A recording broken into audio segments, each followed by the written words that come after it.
Один мужчина, занимавшийся поисками золота, шел вдоль небольшой речки. На пути он заметил, что среди деревьев кто-то есть. Страх мгновенно завладел его телом, когда он увидел огромного волка. Но присмотревшись получше, стало понятно, что животное попало в капкан. Осмелившись подойти поближе, мужчина заметил, что это волчица. Это было видно по ее набухшим соскам. Золотоискатель предположил, что где-то недалеко должна находиться стая волчат, ожидающая свою мать.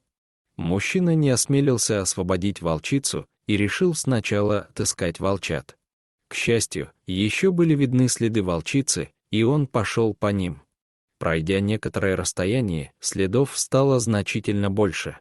Наконец, в кустах он увидел волчью нору. Подбежав к ней, мужчина надеялся, что волчата еще живы. И его надежды оправдались. Все волчата оказались здоровы и невредимы. По ним было видно, что они очень голодные. Золотоискатель быстро засунул малышей в сумку и понес туда, где лежала их мать. Когда мужчина подходил к волчице, она внезапно завыла, почуяв запах своих волчат. Тогда мужчина отпустил волчат, и они кинулись к своей матери жадно сосать ее молоко. Ситуация постепенно ухудшалась, капкан каждый раз все сильнее впивался в лапу. Волчица не доверяла человеку и при каждом приближении угрожающе рычала. Мужчина вспомнил, что на его пути встречался труп оленя. Он вернулся в то место и через некоторое время стал кормить волчицу, бросая ей куски мяса. Уже темнело, и мужчина решил там переночевать. Он срезал несколько веток и соорудил себе укрытие. Утром его разбудили волчата. Они нюхали и лизали его лицо и руки.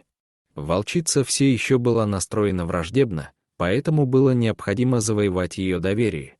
Чтобы вытащить животное из капкана, ему приходилось разговаривать с ней, кидать еду и играть с волчатами у нее на глазах. Шел к концу уже второй день.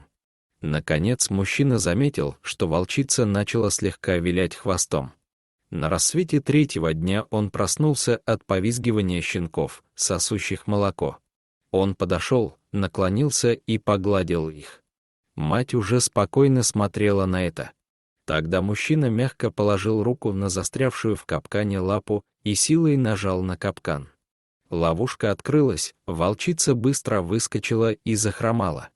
Но вместо того, чтобы скрыться с волчатами в лесу, она вдруг начала приближаться к мужчине, опустив голову, будто выражая благодарность. В этот момент золотоискатель понял, что настал момент оставить волчицу с ее детьми и пошел в другую сторону.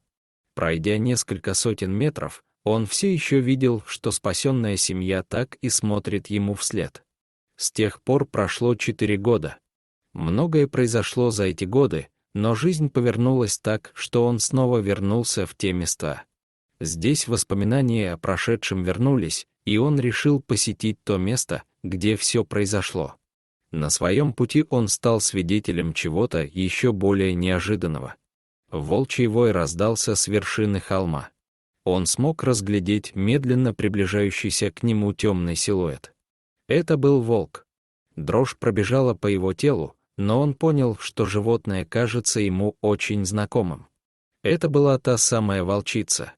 Она стала в 10 метрах от него и завиляла хвостом, затем развернулась и громко завыла. Мужчину ожидал еще один сюрприз. На соседнюю вершину вышла группа волков. «Наверное, это ее дети», — подумал мужчина. Волчица еще немного постояла и направилась к своим сородичам. С тех пор наш герой больше никогда их не видел, но всегда вспоминал о них с теплотой. Этот случай навсегда остался в его сердце. Эта удивительная история доказывает, что дружба между человеком и диким животным все-таки возможна. Дорогие зрители, если вам понравилось это видео, то ставьте лайк и подписывайтесь на наш канал. До свидания.